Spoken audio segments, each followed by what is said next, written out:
ప్రతి దేశం కూడా వీక్లీ బ్రీఫింగ్స్, డైలీ బ్రీఫింగ్స్ ఇట్లా ఉంటాయి విదేశాంగ వ్యవహారాల మీద. మన విదేశాంగ శాఖ ప్రతినిధి కూడా వారానికి ఒకరోజు ప్రెస్ కాన్ఫరెన్స్ పెడతారు. ఆ వారం రోజుల్లో జరిగిన ఘటనల మీద భారత్ స్పందన ఏంటో తెలియజేస్తుంటారు.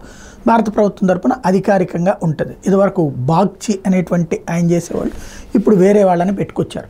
అట్లాగే అమెరికాకు సంబంధించి విదేశాంగ ప్రతినిధులు కూడా రోజు ప్రెస్ కాన్ఫరెన్స్లు పెడతా ఉంటారు. అక్కడ డైలీ చేస్తుంటారు, ఎందుకంటే ప్రపంచవ్యాప్తంగా బోల్డ్ సంఘటనలు ఉంటాయి కాబట్టి. అక్కడ పాకిస్తాన్ జర్నలిస్టులు ఎప్పుడు భారత్ నిరికించే ప్రయత్నం చేస్తారు. భారత్ జర్నలిస్టులు పాకిస్తాన్ నిరికిచ్చి ఏడిపించాలని ఎప్పుడు అనుకోరు, కానీ పాకిస్తానులు మాత్రం భారత్ నిరికిచ్చి సంతోషపడాలని చూస్తుంటారు. తాజాగా వాళ్ళు ఒక పాకిస్తాన్ జర్నలిస్ట్ ఒక పాయింట్ రైజ్ చేశారు. నరేంద్ర మోడీ, రాజ్నాథ్ సింగ్ ఇద్దరు కూడా ఈ మధ్యన తన ఉపన్యాసంలో ఒక పాయింట్ చెప్పారు. ప్రపంచంలో ఎక్కడున్న భారత శత్రువులు వెంటాడి వేటాడతాం, శత్రు దేశంలో ఉన్నోళ్ళైనా సరే లాక్కొచ్చి లేపుతాం అని చెప్పినటువంటి నేపథ్యంలో ఏదైతే నిజ్జర్ ఉదంతంలో అదే జరిగి ఉండొచ్చు కదా, కెనడాలో నిజ్జర్ అనేటువంటి ఖలిస్తానీని లేపేసిన దానికి ఒప్పుకున్నట్టు కదా మోడీ అట్లాగే రాజ్నాథ్ సింగ్ అని ప్రశ్న వేశారు.